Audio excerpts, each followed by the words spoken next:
ইচ্ছা থাকলে উপায় নেই, এরকম একটা অবস্থায়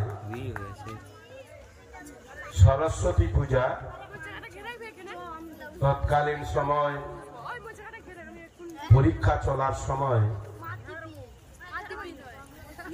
ইয়ং ছেলেরা পূজা পার্বণ করতে পারেনি, অনুষ্ঠান করতে পারেনি। তাই তারা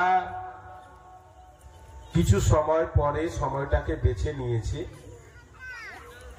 তাদের সাধ্যমতো চেষ্টা করে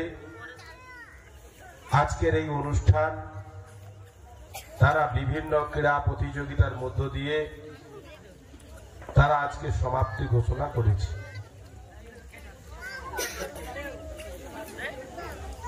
একটা তাৎপর্যপূর্ণ আছে।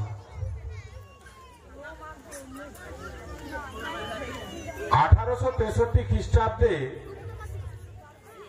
স্বামী বিবেকানন্দের জন্ম হয়। স্বামী বিবেকানন্দ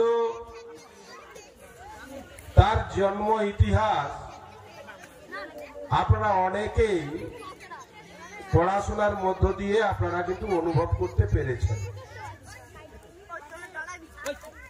তার জীবনের চলার পর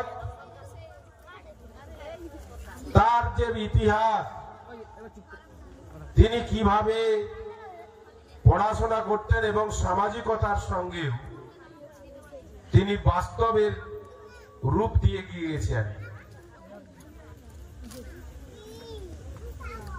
বিবেকানন্দ একটা সময় খুব দাম্ভিক, সাহসিকতা যুবকের পরিচয় দিয়েছেন। তারা আগামী দিন কিন্তু আরো একটা ভালো জায়গায় যাবে, ভালো অনুষ্ঠান করতে পারবে এবং ক্রীড়া প্রতিযোগিতার মধ্য দিয়ে তারা আজকের এই ক্ষুদ্র সমাপ্ত ঘোষণা করেছেন। আমার পক্ষ থেকে আমি সবাইকে পুনরায় শ্রদ্ধা, অভিনন্দন, ভালোবাসার নমস্কার জানিয়ে বক্তব্য শেষ করছি। নমস্কার।